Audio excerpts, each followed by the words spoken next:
Bismillahirrahmanirrahim. Walladzina yu'minuna bima unzila ilaika wa ma unzila min qablika wa bil akhirati hum yuqinun. Ulaika ala hudan min rabbihim wa ulaika humul muflihun. Di antara ciri-ciri orang yang bertakwa adalah orang-orang yang mereka beriman dengan apa yang diturunkan kepadamu dan apa yang diturunkan kepada nabi-nabi sebelum, dan dengan perkara akhirat mereka sangat yakin. Mereka itulah orang-orang yang di atas petunjuk dari Rabb mereka, dan mereka itulah orang-orang yang beruntung. Baik. Di dalam ayat ini Allah Subhanahu wa taala menerangkan kepada kita tentang ciri-ciri orang-orang yang bertakwa kepada Allah Azza wa Jalla. Antaranya adalah beriman dengan semua kitab yang Allah Subhanahu wa taala turunkan kepada para nabi. Ini kita akan bahas tentang kitab-kitab langit. Bagaimana sejarah turunnya kitab-kitab langit? Ada berapa kitab-kitab langit yang diturunkan ke bumi, dan nabi-nabi siapa saja yang mendapatkan kitab-kitab itu? Apakah masih berlaku kitab-kitab sebelum Nabi SAW yang turun ke bumi, ataukah Al-Quran sudah memansukhnya? Bagaimana pula kemudian hukum membaca kitab-kitab terdahulu seperti Taurat, Zabur, dan Injil, dan perkara yang lain? Ini seputar yang kita akan jelaskan di malam hari ini.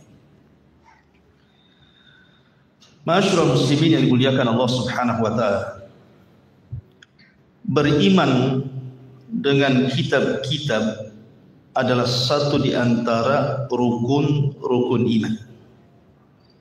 Sebagaimana ma'ruf, ketika Jibril bertanya kepada Nabi SAW, apa itu iman?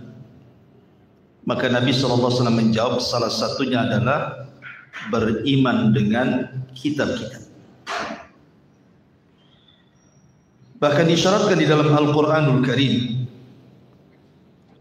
amanar rasulu bima unzila ilaihi min rabbihi wal mu'minun. Kullun amana billahi wa malaikatihi wa kutubihi wa rusulihi la nufarriqu baina ahadin mir rusuli. Rasul telah beriman dengan apa yang diturunkan kepadanya dari Rabb-Nya. Begitu juga orang-orang yang beriman. Semua beriman dengan Allah, dengan malaikat-malaikat Allah, dengan kitab-kitab Allah, dengan rasul-rasul Allah. Kami tidak membeda-bedakan satupun di antara para rasul itu. Di sini ada kalimat wa kutubihi, dan kitab-kitabnya. Dan banyak di dalam Al-Quranul Karim yang bicara tentang pentingnya beriman dengan kitab-kitab.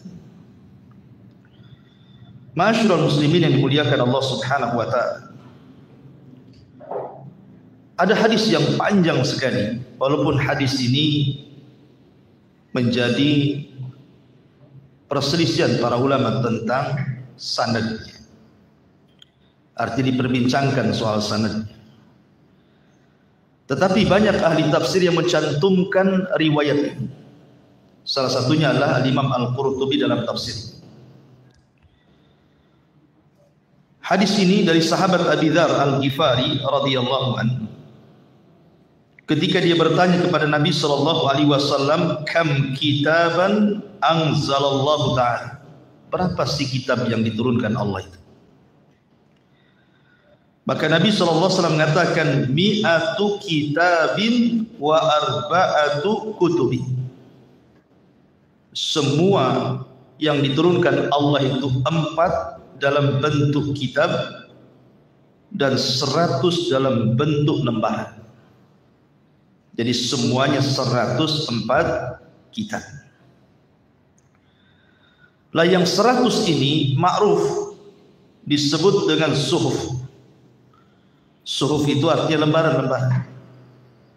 Adapun yang 4 ini disebut kitab. Dimulai daripada Taurat, kitab Taurat. Kemudian Zabur, kitab Zabur. Kemudian Injil, kitab Injil, dan Al-Quran, kitab Al-Quran. Kemudian dijelaskan di sini anzala 'ala syith 50 sahifatan wa anzala 'ala Idris 30 sahifatan wa anzala 'ala Ibrahim 10 sahaif wa anzala 'ala Musa qabla at-Taurati 10 sahaif wa anzala at-Taurata wal Injila wal Zabura wal Furqana. Dari 100 kitab itu Allah Subhanahu wa taala bagi menjadi 4. Yang 50 lembar itu diberikan kepada Nabi Allah Syith. Dan Nabi Allah Syith itu adalah nabi yang disebut dengan hibatullah, pemberian Allah kepada Adam karena kematian Habil yang dibunuh oleh Qabil. Maka diganti dengan Syith. Dan dia nabi kedua setelah Adam. Nabi Syith inilah yang mendapatkan 50 lembar suhuf. Kemudian 30 lembar diberikan kepada Idris atau disebut dengan ya boleh Idris, ma'ruf nabi ketiga setelah Adam. Kemudian Syith, kemudian Idris, diberikan 30 lembar. Berarti semuanya sudah 80 lembar. Kemudian yang 10 diberikan kepada Ibrahim. Kemudian yang 10-nya lagi diberikan kepada Musa selain Taurat.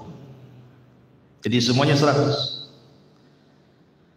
Makanya Allah Subhanahu wa taala menyebutnya dalam surah Al-A'la yang sering dibaca setiap Jumat, inna hadza la fi suhufil ula suhufi Ibrahim wa Musa.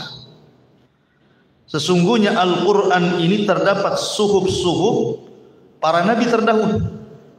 Di antaranya adalah suhufnya Ibrahim dan juga suhufnya Musa alaihi salam. Adapun kemudian Taurat diturunkan kepada Musa. Kemudian Zabur diturunkan kepada Nabi Allah Daud. Dan Injil diturunkan kepada Isa. Kemudian yang terakhir Al-Furqan atau Al-Quran diturunkan kepada Rasul kita Muhammad sallallahu alaihi wasallam. Ini sejarah turunnya kitab-kitab. Kita rinci. Ma'asyiral muslimin yang dimuliakan Allah Subhanahu wa taala. Kalau disebut suhuf, maka biasanya identik dengan suhuf Ibrahim.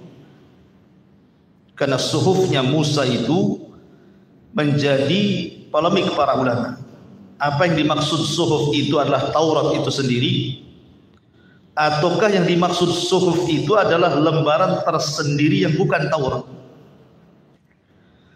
Tetapi kalau suhuf Ibrahim adalah suhuf yang memang Allah Subhanahu wa taala turunkan kepada Ibrahim untuk modal dakwah beliau menghadapi Namrud dan menyebarkan tauhid, mulai daripada Irak, kemudian hijrah ke Palestina, kemudian hijrah ke Mesir, kemudian balik lagi ke Palestina, sampai kemudian hijrah di Jaziratul Arab. Maka dengan suhuf inilah Ibrahim menyebarkan dakwah.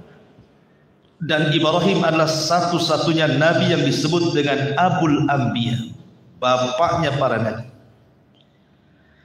Karena setelah Nabi Allah Ibrahim diutus, maka seluruh para nabi yang jumlahnya dalam hadis Abi Dzar Al-Ghifari radhiyallahu anhu ketika bertanya kepada Rasul berapa jumlah para nabi dan rasul, kata Nabi sallallahu alaihi wasallam, jumlah nabi itu 124.000.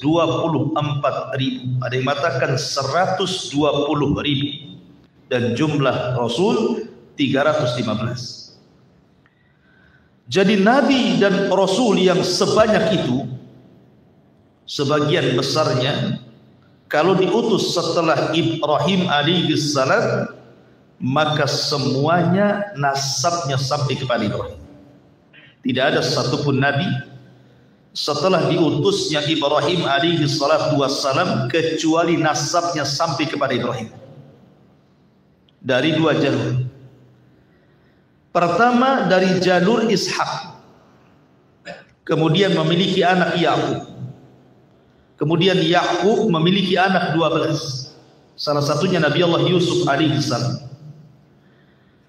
Maka dari 12 putra Yakub ini disebut Bani Israel. Karena Israel nisbat kepada Yakub sendiri. Yakub itu namanya Israel. Sehingga turunan dari 12 putranya disebut Bani Israel. Maka dari turunan Yakub ini lahir ribuan para nabi yang disebut dengan Anbiya'u Bani Israel, nabi-nabi Bani Israel. Adapun dari jalur kedua dari Ismail alaihissalam, tidak ada yang jadi nabi setelahnya, tetapi ada satu nabi yang merupakan keturunan Ismail justru menjadi penutup para nabi dan rasul. Dialah Rasul kita Muhammad sallallahu alaihi wasallam.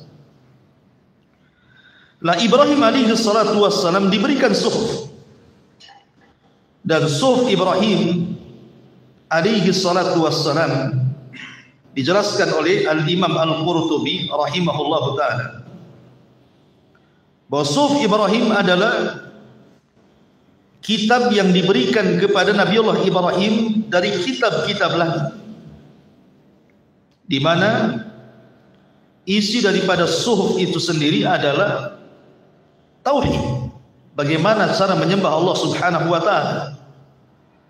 Dan Ibrahim inilah dikenal dakwahnya seputar tauhid, maka disebut juga Abu Tauhid, bapaknya tauhid.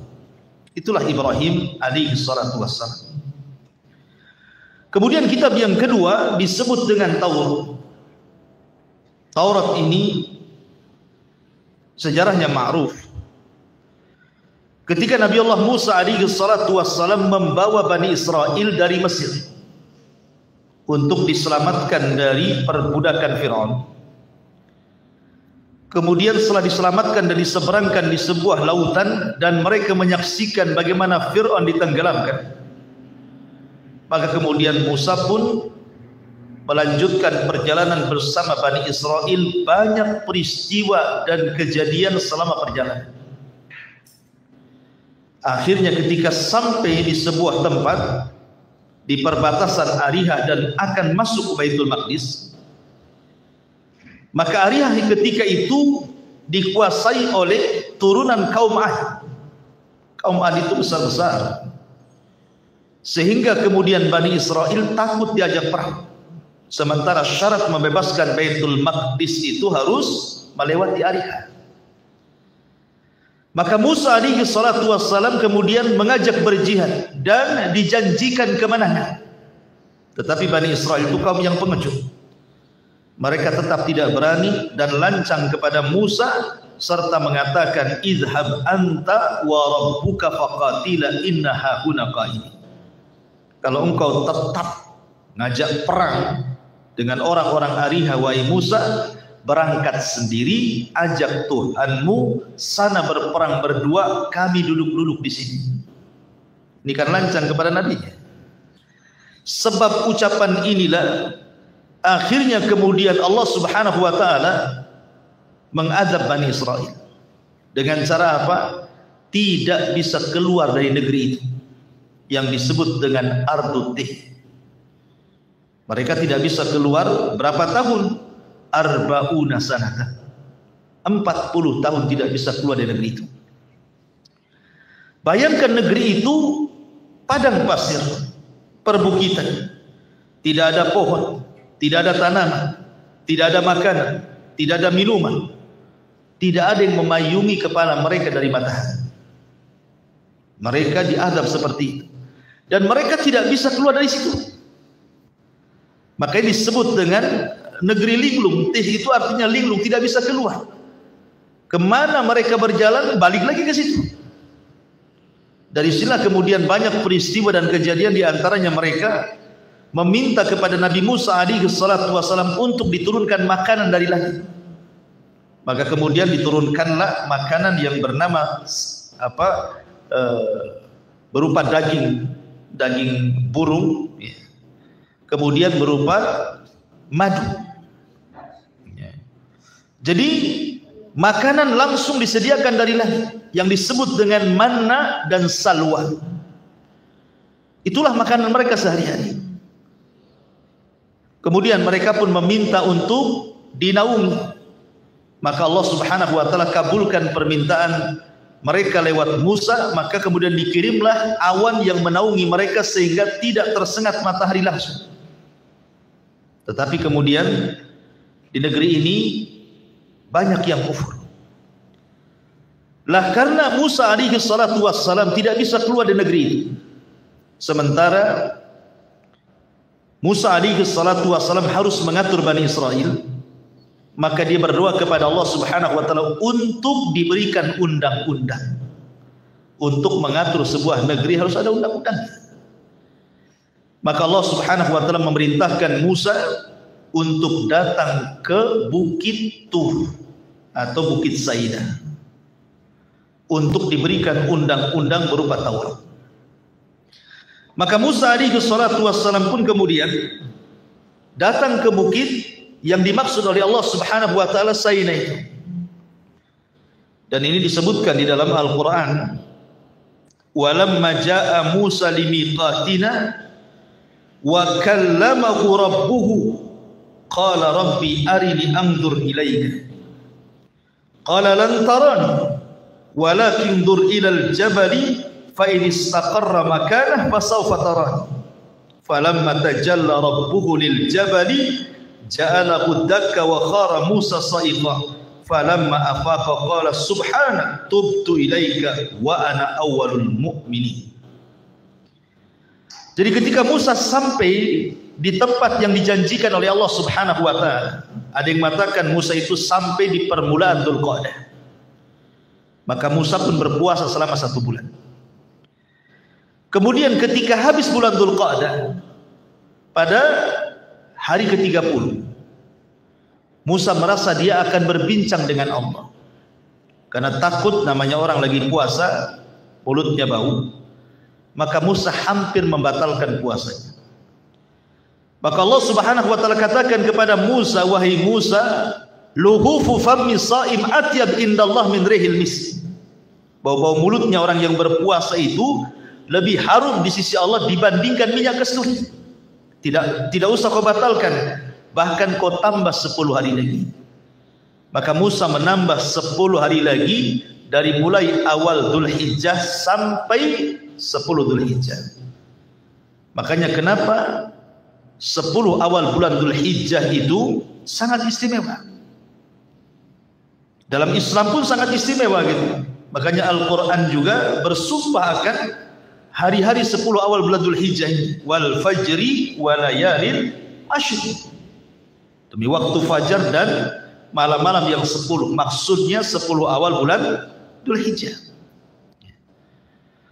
Maka ketika kemudian mendekati Nabi Musa alaihi salatu wassalam akan berbincang dengan Allah Subhanahu wa taala, akhirnya kemudian Nabi Musa alaihi salatu wassalam langsung dimandatkan Taurat, berbincang dengan Allah Subhanahu wa taala.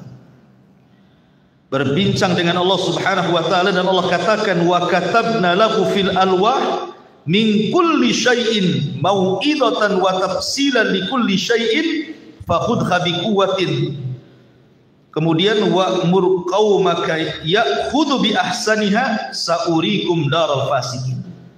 Dan kami catat untuk Musa itu papan Taurat. Jadi satu-satunya kitab yang dicatat oleh Allah Subhanahu wa taala dengan tangannya adalah Taurat. Taurat itu satu kitab yang dicatat langsung dengan tangan Allah. Jadi Taurat itu sangat istimewa. Di dalamnya ada mau'izah, wejangan-wejangan dan rincian-rincian hukum segala sesuatu. Maka Musa pun kemudian diberikan papan Taurat itu. Lah ketika Nabi Musa alaihi salatu wassalam sudah merasa puas berbincang dengan Allah Azza wa Jalla dan sudah mendapatkan papan Taurat, Nabi Musa ini penasaran. Makanya Allah mengatakan tadi yang saya sebutkan ayatnya, dia ingin melihat Allah Subhanahu wa taala. Apa kata dia? Rabbi arini anzur ilaik. Ya Rabb, kalau kau izinkan, bisa enggak kau perlihatkan wajahmu kepada. Tapi Allah Subhanahu wa taala mengatakan lan tarani, kau tidak bisa melihatku. Tapi apakah Allah Subhanahu wa taala menolak permintaan Musa? Tidak. Allah katakan, tapi lihat gunung sana. Walakin dur ilal jabal. Kau lihat gunung Tursina yang batu-batu semua yang kokoh itu. Fa in istaqarra makana. Kalau gunung itu tidak hancur ketika aku menampakkan kepada dia, fasaufa tarani, kau akan melihat. Ketika betul-betul falamma tajalla rabbuhu lil jabal, Allah tampakkan dirinya kepada gunung, apa yang terjadi? Ja'alahu dakka, gunung itu tiba-tiba hancur berkeping-keping. Kemudian Musa pingsan. Setelah dia terbangun, dia mengatakan subhanak, maha suci engkau ya Rabb, tubtu ilaika, aku tobat kepadamu, wa ana awwalul mu'min, dan saya orang yang pertama kali beriman kepada. Lah ketika kemudian Musa alaihi salatu wassalam kemudian sudah mendapatkan papan Taurat, maka Allah menyuruh agar Musa cepat pulang. Kenapa? Karena ada peristiwa besar di tengah-tengah Bani Israel, di mana selama 40 malam Nabi Musa meninggalkan Bani Israel dan diserahkan kepada Harun.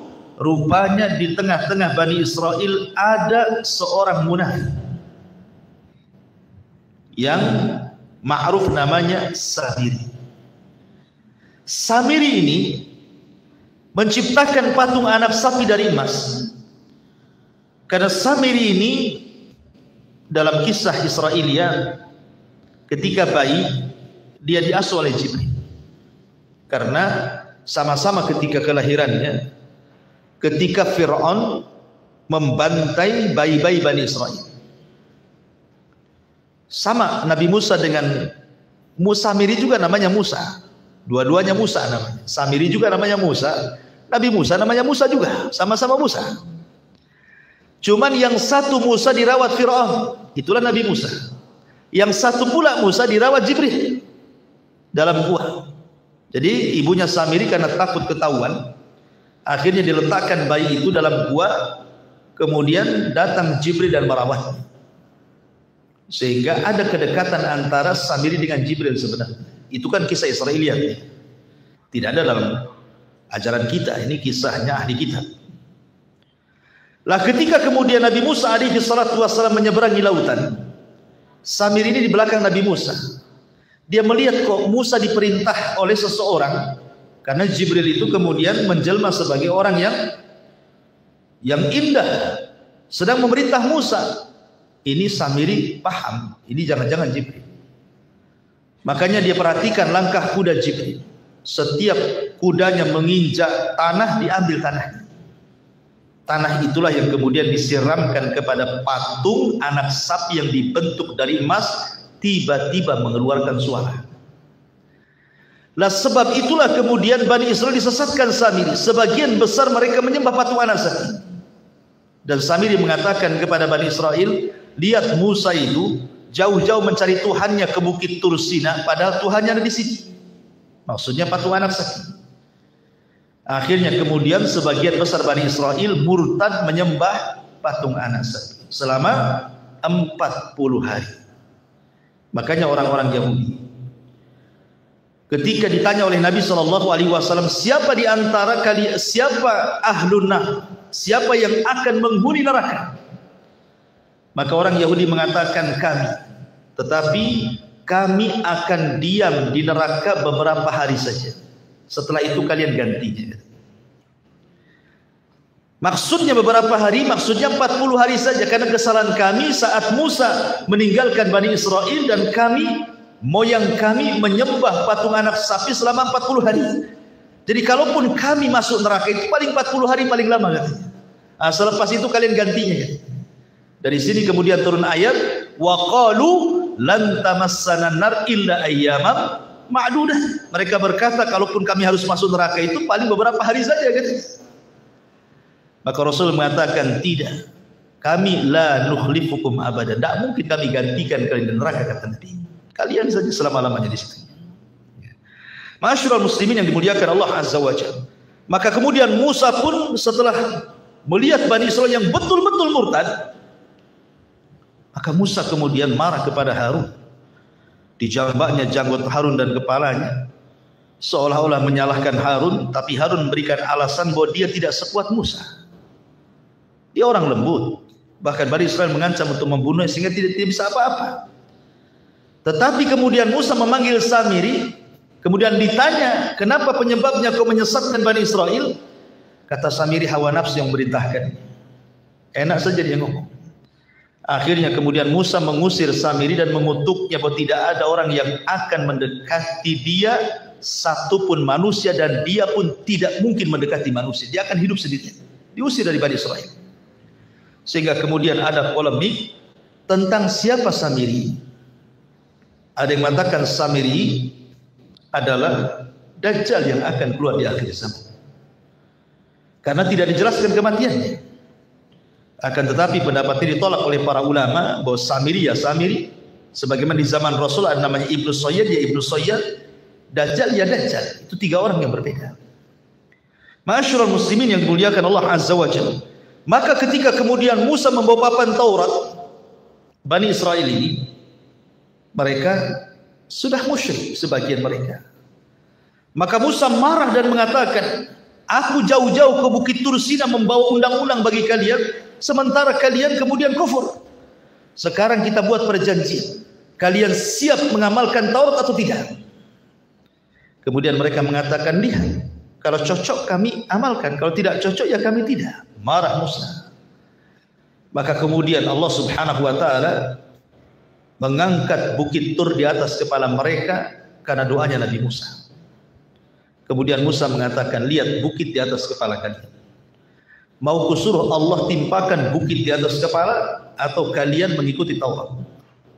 Akhirnya mereka pun ketakutan, bertobat akhirnya, dan tobatnya adalah saling membunuh sesama mereka. Faqtulu anfusakum, bunuhlah diri-diri kalian. Itu lebih baik bagi kalian. Kenapa? Sekarang kalian ditimpa bukit, mati juga. Kalian saling bunuh-bunuhan, mati juga. Tapi mati bunuh-bunuhan lebih baik dibandingkan ketimpa bukit. Kenapa? Kalau ketimpa bukit, mati kalian kena azab. Tapi kalau bunuh-bunuhan, mati kalian karena taubat. Maka itu lebih baik bagi kalian. Ya. Disitulah sejarah Taurat turun. Ini Taurat. Kemudian yang ketiga, setelah Suhuf, kemudian Taurat, kemudian Zabur. Zabur ini adalah kitab yang diturunkan kepada Nabi Allah Dawud alaihi salatu wassalam. Allah Subhanahu wa taala berfirman, wa ataina Dawud Zabur. Dan kami berikan kepada Nabi Allah Dawud kitab Zabur. Lah kitab Zabur ini dia berbeda dengan Quran, berbeda dengan Injil, berbeda dengan Taurat, karena tidak ada hukum-hukum di dalamnya. Kata Imam Qurtubi, dalam kitab Zabur ini tidak dijelaskan halal haram, tidak dijelaskan perintah atau larangan. Di dalam kitab Zabur ini hanya dijelaskan tentang hikam, hikmah-hikmah kebijaksanaan, wal mawaid, wajangan-wajangan, warraqaik, hal-hal yang bisa menggugah hati, membuat nangis orang. Jadi Zabur itu murni kitab-kitab yang bisa melembutkan hati saja. Dia tidak seperti kitab-kitab seperti yang lainnya, ada solatnya, ada zakatnya, ada hukum-hukumnya gitu, ibadah ya. Zabur tidak ada. Zabur itu murni bicara tentang hikam, al-mawaid dan raqaid. Bicara tentang masalah kebijaksanaan, kemudian wejangan-wejangan, kemudian hal-hal yang bisa melembutkan hati. Itulah isi Zabur. Karena Zabur sendiri tidak tebal. Zabur itu sangat tipis sekali. Bahkan dijelaskan oleh Imam Al-Qurtubi rahimahullahu taala, Az-Zabur kitabu Daud wa kana mi'atun wa khamsina suratan. Kata Imam Qurtubi, Zabur itu kitab yang diturunkan kepada Daud, isinya hanya 150 surat saja. Hanya 150 lembar saja, kecil. Dan bentuknya tarannum. Bentuknya hanya tarannum saja. Ma'asyiral muslimin yang dimuliakan Allah Azza wa Jalla. Kitab Zabur ini berbeda dengan kitab-kitab yang lain. Dia tipis dan bentuknya tarannum. Nabi Allah Daud alaihi salatu wassalam ini, Allah Subhanahu wa taala berikan suara sangat indah sekali. Dan dia bisa membaca Zabur itu dengan 70 suara. Di mana suara satu dengan suara berikutnya itu lebih indah. Jadi kalau Nabi Daud umpamanya membaca dengan suara yang pertama, sudah indah. Kemudian dia ganti suaranya lagi, lebih indah lagi. Kemudian ganti lagi suaranya, lebih indah lagi. Kemudian diganti lagi suara, lebih indah lagi. Jadi dia punya 70 suara ketika tarannum dengan Zabur itu. Saking indahnya Zabur ini dibacakan oleh Nabi Allah Daud alaihi salatu wassalam, sampai-sampai Allah Subhanahu wa taala menjelaskan di dalam surah Saba ayat 10. Walaqad atayna Dawuda minna fadla ya jibala awwibi ma'ahu wat-tayra wa alanna lahul hadid. Dan sungguh kami berikan kepada Daud dari kami fadla, keutamaan yang sangat banyak. Salah satu keutamaan yang diberikan Allah kepada Daud adalah suara yang sangat indah. Saking indahnya, kalau Daud itu baca Zabur, itu burung-burung dari mana-mana datang, entah berapa jumlahnya, macam-macam burung. Dari kutilang sampai burung hantu, semua burung ada. Lah burung ini ikut berkicau. Saking khusyuknya, saking senangnya mereka berkicau mengikuti tarannumnya Daud kepada Zabur, sampai di antara burung itu saking khusyuknya lupa minum, lupa makan, sehingga sebagian burung itu ada yang jatuh mati. Saking indahnya. Jadi kalau Daud membaca itu dari mana-mana burung datang. Jadi saking khusyuknya ada yang mati burung itu. Kalau kita baca burungnya pergi pelan. Ma'asyiral muslimin yang dimuliakan Allah Azza wa Jalla. Lah ketika kemudian burung-burung itu berkicau mengikuti tarannumnya Zaburnya Daud, gunung-gunung cemburu. Masa burung-burung diizinkan untuk ikut berkicau bersama tarannumnya Zabur?